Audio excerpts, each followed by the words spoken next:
Israel breaking news. Netanyahu did what the world forbade. While Friday morning's Israeli raid on Iran was predictable to Western observers, the growing threat of a regional war has Washington and London very worried. Given that Israel had already attacked an Iranian embassy on April 13, which prompted Iran to launch its own attack on Israel, it was obvious that Tel Aviv would have to respond. Before Benjamin Netanyahu could respond immediately that night, Joe Biden warned him that the United States would neither back or participate in any offensive against Iran.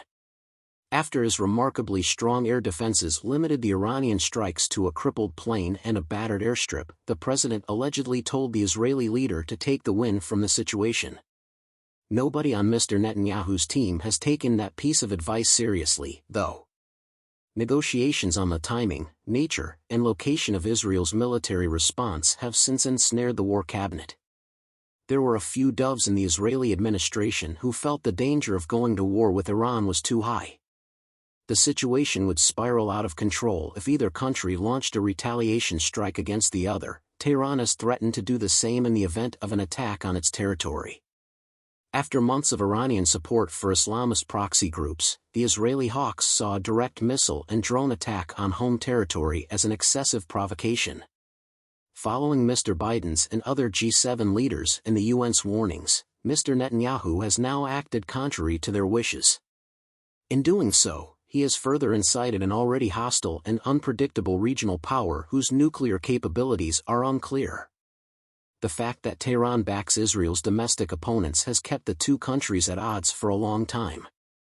However, a heated conflict between the two nations is now a genuine possibility due to events that occurred in the early hours of Friday morning.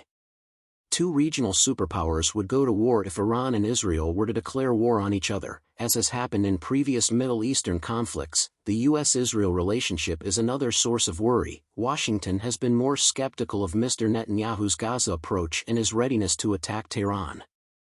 Up until now, Mr. Netanyahu has been unable to act on his natural inclination to vigorously oppose Iran and its proxies due to the significance of Israel's relationship with the U.S.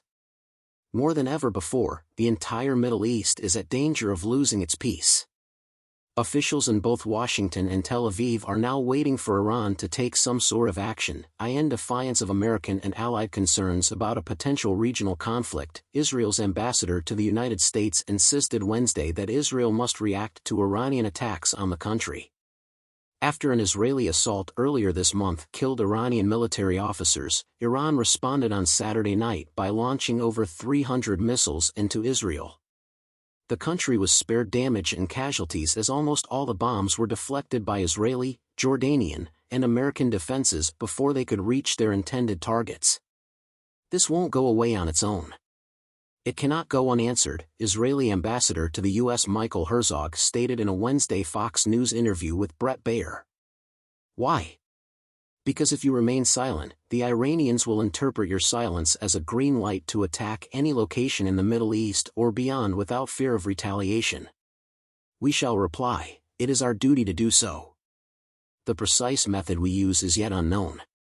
His tone remained one of non-disclosure. Urging the country's partners to impose harsher restrictions on Iran, Herzog reaffirmed demands for response. To generate deterrence in our region, defense alone is insufficient. We must resist, he declared. And the most important thing we can take away from the recent attack by Iran is the need for everyone to do their part to make deterrence stronger against Iran. You might see nuclear weapons on ballistic missiles in a matter of few years if we do not push back against Iran, he continued. Israeli friends, such as the Biden administration, the governments of Germany and Britain, cautioned the nation against reacting to Iran's strikes out of concern for a potential regional conflict in the Middle East. In the event that Israel retaliated, the Iranian administration has pledged to initiate a major war. Earlier on Wednesday, Benjamin Netanyahu, the Prime Minister of Israel, dismissed such worries. Just so there's no ambiguity, we will decide everything by ourselves. Israel will do all it takes to defend itself, he declared.